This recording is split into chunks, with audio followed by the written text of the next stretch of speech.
Howdy, welcome to the Maze MasterCast. I'm your host, Ben Wiggins. It is a beautiful day in Aggie Land, and we are fired up for today's discussion.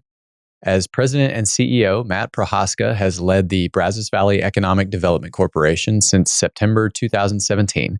Matt completed his certification in economic development from the University of Oklahoma Economic Development Institute, OUEDI, in 2021. Matt joined the BVEDC with over 25 years of experience in various leadership positions in industry and economic development. Matt received both his Master of Arts and Bachelor of Arts degrees in speech communication from Texas A&M University with an emphasis in international business development. He is married to Marilee Derek Prochaska and has two children, Anne-Marie and Joshua. Let's get into it. Been looking forward to this one. It is our great pleasure to welcome Matt Prochaska to the show. Thanks so much for joining us today, Matt. My pleasure, Ben. Great to be with you. Absolutely. Let's talk a little bit about your background and your journey to EDC leadership. What was most unique about that journey? What do you feel like is the through line for you? Great question. I think, life prepares us for the next steps as you go along. Sure. And the question is whether you're willing to kind of embrace those along the way. Mm-hmm. So my background is not traditionally through economic development. My background is more manufacturing. Mm-hmm. But long story short, as I look back and think about all of the experiences I've had throughout my career, particularly volunteering and serving on various boards in economic development, and really as a company leader being the recipient of great economic development, all of those steps really prepared me for where I am today. A little bit more about how being the recipient of great economic development, where was that most striking?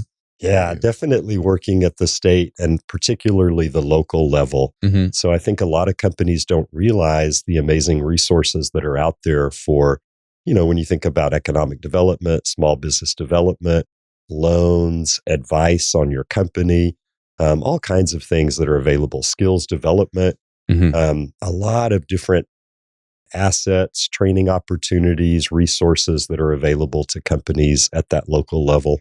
Well, and not the least of which is in this community and in many communities, the Economic Development Corporation. And I know you guys deal with at least some misconceptions about who you are and what you do. Are you like the Chamber of Commerce, that sort of thing? What exactly does an Economic Development Corporation do?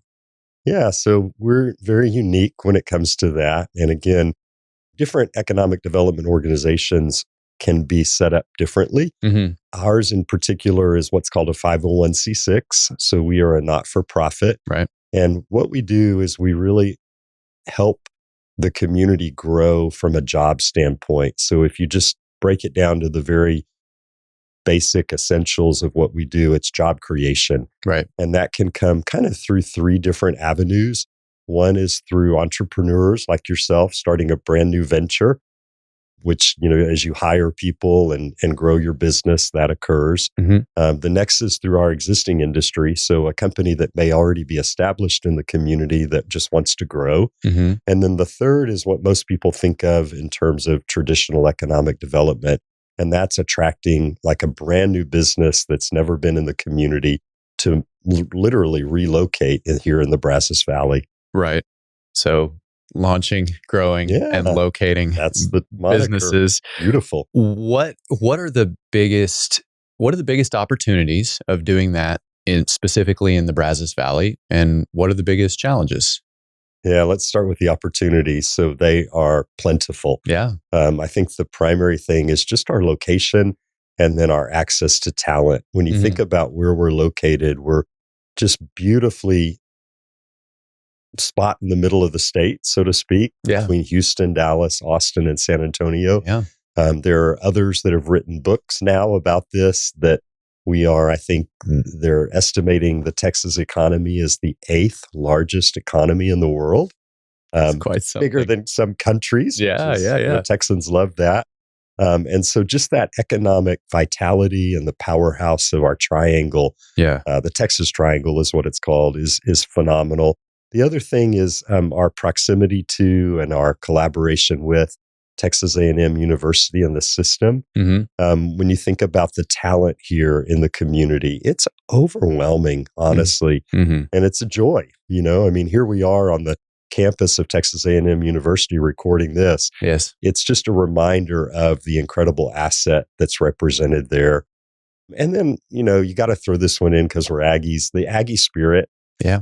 We get this so often from both domestic and international companies that when they visit our community, they say, there's something really special about this community. And I was visiting with some of the students with the big event, for example, over the weekend. Yeah, they were prepared for that. Yes. Coming up in March. Yep. They were largest volunteer event in the world. Yeah. Of course, it's at Texas A&M University. And so just a very, very special area, special community, lots to offer. Yeah. And then what are the challenges? Yeah. So challenges come in life. Just often what I find is that the challenges can be cloaked in, some successes as well. Sure. So one of the challenges that we see here is a very low unemployment rate. We have the third lowest unemployment rate in the state.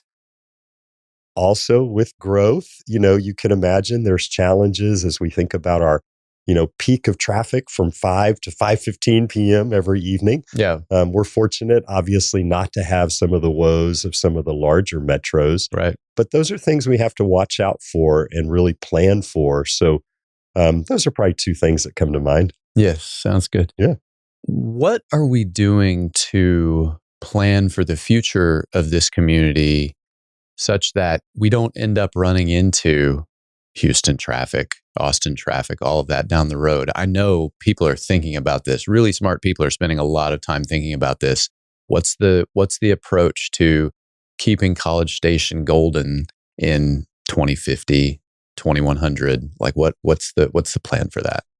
Yeah, I would say first and foremost, it's awareness. And I think amongst our leadership in the community, there's a real awareness that is something we don't want to become.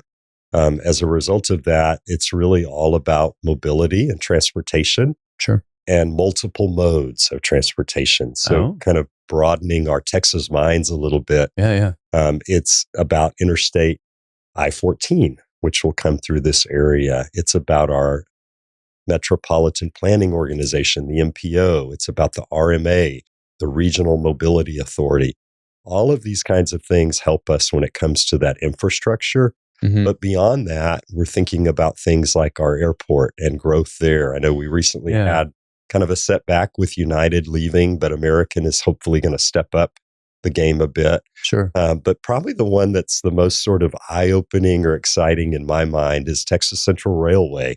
Yeah. And again, not a commercial for them by any stretch of the imagination, but they are privately funded. And we're looking at literally a high-speed passenger train, believe it or not, in Texas, between Houston and Dallas, and making one stop in the Brazos Valley. And so things like that are huge game changers. We were talking with a European company last week, and they said, you can't believe when we hear things like that, how that, makes this area more attractive. Yeah. Because they are thinking about the needs of the future. And, imagine us, deciding, hey, let's take our families out to dinner tonight. Yeah. And we'll just, take the train up to Dallas, have dinner, and then we'll be home by 10. It's pretty amazing. That is amazing. What is expected travel time to Houston and to Dallas from here on the rail? Yeah. So 90 minutes between Houston and Dallas. And so we're pretty much halfway in between the one stop. Yeah. So you can count on around a 45, 50-minute train ride, which is kind of cool. That's incredible. Less than an hour. Yeah. So it's going, 200-300 miles an hour? Yeah, a little over 200 miles an hour. Okay. And one of the things that the company did is they studied, where topography-wise with the differences, and then also just a straight shot between cities and things like that. Yeah. Rural areas and things. And this was like the number one spot, not in the United States, but in the world, to put a high-speed train. Wow. Pretty cool. Yeah. Especially with the population numbers and then the number of what they call super commuters between Houston and Dallas. There's a lot of people on I-45 and I-35 commuting every week. What has surprised you the most in the last 5 years about heading the Economic Development Corporation, and just how the community is advancing, and what have been unexpected surprises in a good way, and what have been unexpected, challenges as well? What are the biggest where have the biggest surprises come from in the last few years? Yeah, I think for me, just in a lot of ways, growing up here, when I was a kid, I always wanted to come to Texas A&M University, and I Sure. did. Yeah. And our kids were born here. My wife has now become an Aggie. She got her master's, and now she's working on a PhD. Yeah. There's something special about our community. Yeah. What has surprised me a bit is just, in a lot of ways, the lack of awareness about who we are, what we do, the community in general. And I think we're like one of those wonderful assets that's kind of undersold. Yeah. So that's presented some challenges, but at the same time, it's also presented this amazing opportunity to be able to spread the word about that. Yeah. And so it's been fun from that standpoint. I think overcoming awareness issues, doing podcasts like today and things like that, it's been fun for me to see the opportunities to really get the word out in new ways. Mhm. As a baby boomer, this is, a new mode of communication. Sure. And that's been somewhat surprising, but also interesting. Yeah. But I think overall, the thing that I've most enjoyed about the work that I do is just seeing the collaboration.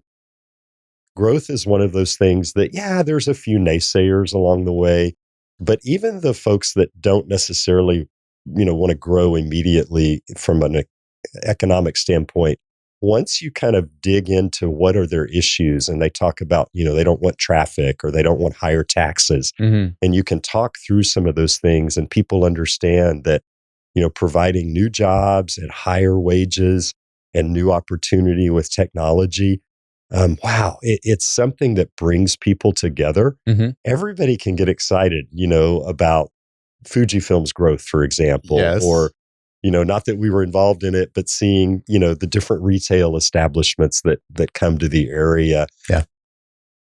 It's just fun to be a part of that. And it's fun to kind of be in the know and to be able to hopefully help people make really wise decisions about their businesses and watch them grow that. And I'm getting old enough now where you can see that kind of generationally.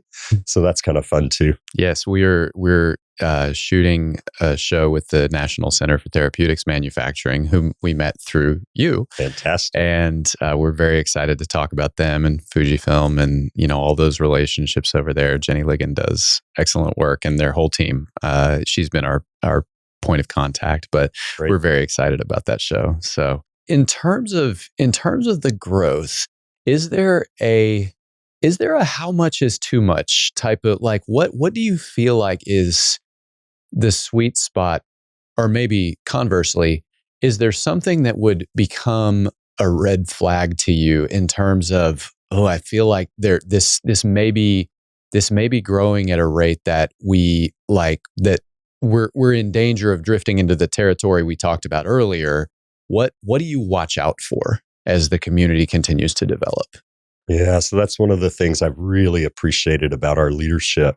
As you know, our organization works. Our board is made up of representatives from both the cities, the county, Texas A&M University. So really all of our core central leadership for the Brazos Valley. Mm-hmm.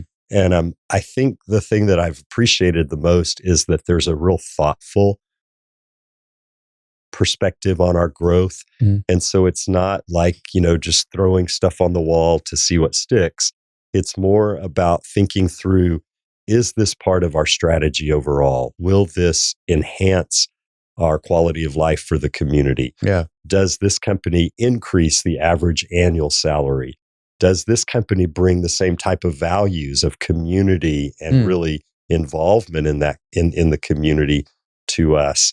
Are these jobs more high tech? Are they going to take us kind of to the next level from a technology standpoint? So our leadership thinks about all of those things, and kind of our guiding perspective on that is really the economic development strategy. And so that was developed from all of those entities, in fact, the whole community coming together. Yeah. And so I think that's the main thing, that again, it's not sort of I hate this analogy, but I will use it. It's not the shotgun effect, but Right. it is more of a rifle effect of really focus on what are the right industries and technology and all that we're looking to grow. And so one of the things that I always hear about is the biotech, the bio Sure. corridor. How did we get there? Like what, obviously I'm very proud of the growth our community has made in a lot of different ways, but bio seems particularly exciting right now. Yeah. Tell us a little bit about that. So, wow, so many great things are going on with bio. What I think about the most there is that the groundwork for that was laid many years before I even came into this position. So collaboration again with the two cities, creating the ILA, which is the interlocation agreement, fancy term, Okay. for where the two cities come together, as well as collaboration with Texas A&M University and then the federal government to create this. And it has morphed and evolved. One of the things that I love is that, Kalon went out and then Fujifilm bought the facility and now they're working on one of our COVID-19 vaccines. Yeah. I mean, you can't make this stuff up when you think about where that could have gone. It's really, really exciting. And so fast forward, now we have companies like GCon, iBio, Medica Bio, Zoetis, so many real powerhouses in the life science field that are creating this new ecosystem. In fact, we just launched a new video. We'd love to share it with you about what's happening in the bio corridor. And it's really the whole community.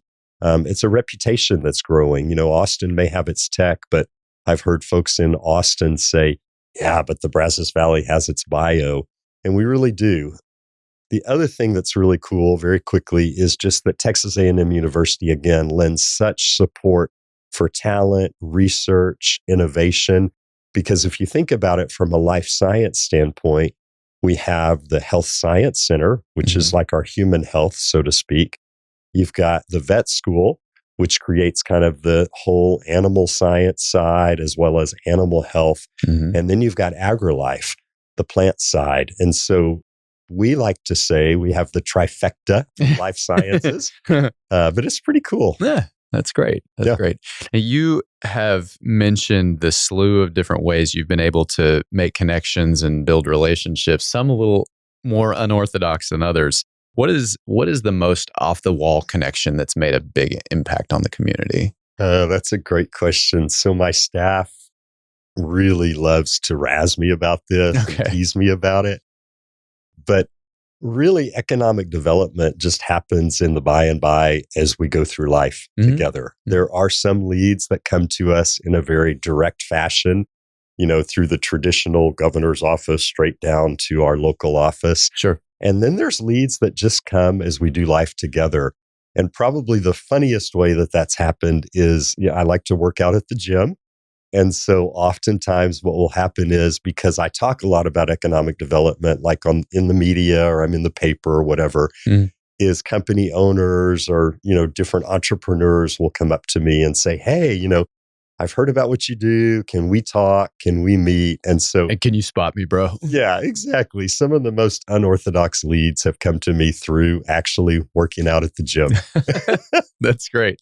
You mentioned your team, and we at the MasterCast have been fortunate to connect with all of your team through various avenues at one time or another.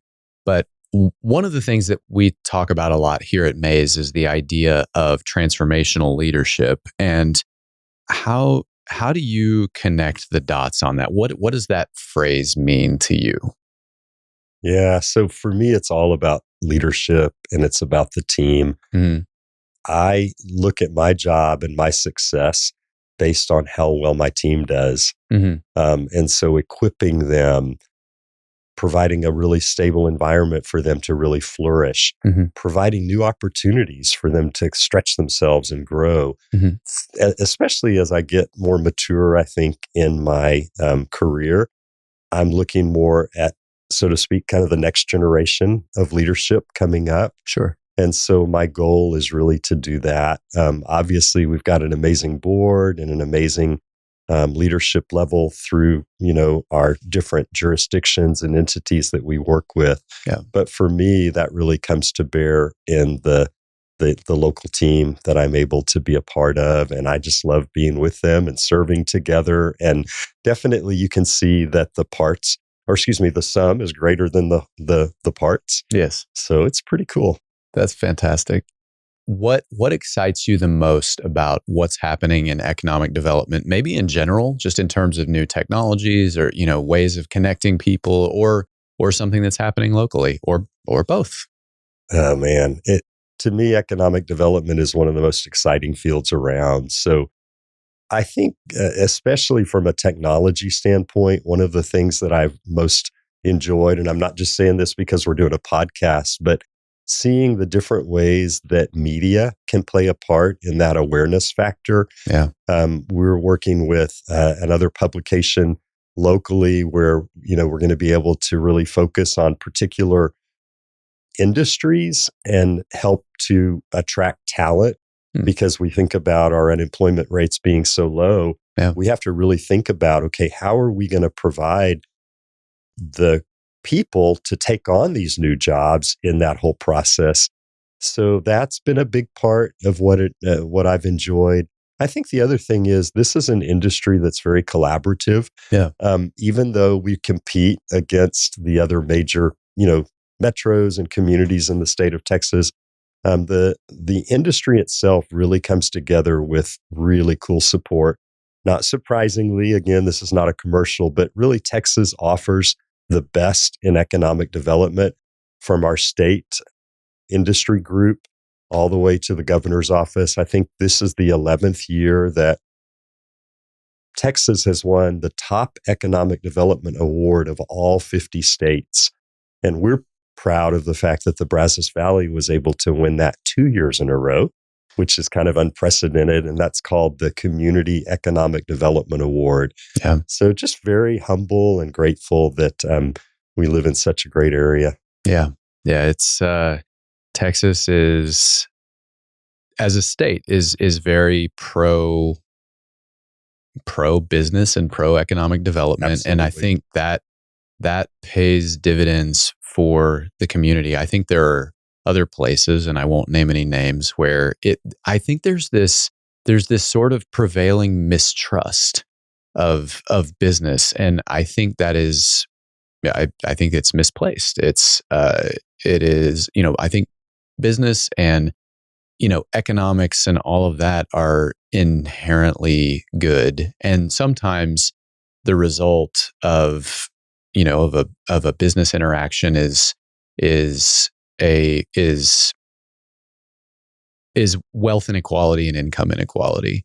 But on the whole, I think, it creates a bigger pie for everyone. And if you just look at what is available to us as consumers now versus 50 years ago, 100 years ago, to say nothing of 300 years ago. I mean, the King of England at the time of the American Revolution would have moved mountains to have air conditioning and, central heating and indoor plumbing.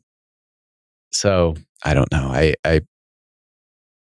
don't mean to be up on my soapbox, but I think it is nice that our state is big on business and wants to create opportunities for business. And you just see that everywhere you turn, as we have. So no, I couldn't agree more. And one of the differences in our state and other states in terms of economic development, and again, this is thanks to our governor and this is thanks to our leadership, is that economic development is really from the ground up here, from the local community up. In other states, it's kind of driven more at the state level down. And so what's so cool about Texas is, companies can choose the community they want to be in, and they really drive that process of where they want to be. Right. And that's what makes, I think, the overall state so attractive is we're not, vanilla. We have lots of flavors and lots of opportunities depending on what community you're interested in. And companies thrive in that kind of an environment. the bottom up approach, does that mainly manifest itself in that choice, or where specifically do you see that, like less of a top down approach, more of a bottom up approach? What's the biggest way that shows up? Well, Does that question make sense? It does, because the companies that are interested in looking at different communities, that's driven literally at the local level with the cities and the county, and in our case, the university, and then our organization to really drive that process of selection. So we treat it basically for that market, we treat like a competitive market. Is that absolutely okay? Yeah. And we compete against other countries, other states, and then other communities within the state. But even amongst the other communities within the state, it's very collaborative, because a win for, the Brazos Valley is a win for Texas, and a win for Texas is a win for the Brazos Valley. Yes. And I think in business, it is, we want to share with competitors. Like, we don't have, we as a business school, we have competitors, but there's the market fragmentation helps everyone, and the more you can collaborate with people you might be in competition with, the more you discover. It's not just that you figure out, all right, how are we going to divide this pie? It's that you actually figure out how to make the pie bigger together, and how to create new opportunities that wouldn't have been there if it weren't for that synergy. So then in other states, you find that there's more, that companies are more directed to where they're going to go, or what's the top-down version of what you're talking about? Generally, yeah. Again, I'm generalizing to some degree, and there's, 50 states, there's everything in between. Sure. But primarily, Texas is really known for that bottom-up approach, which is very cool. That's great. Yeah. Matt, thank you so much for joining us today. We appreciate the time. Great visit with you. Yeah. Thanks, man. Our pleasure.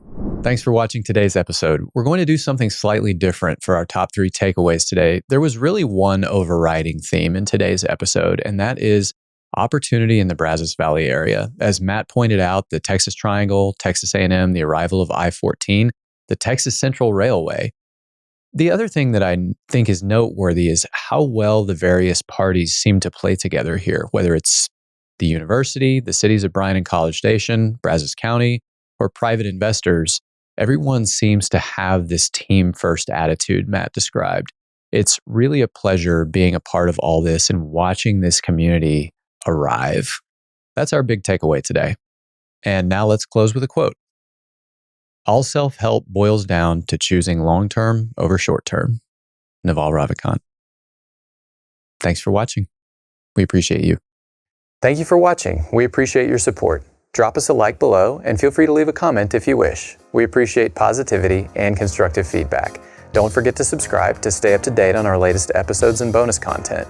You can also take us on the road using your favorite podcast listening app. We have those linked below.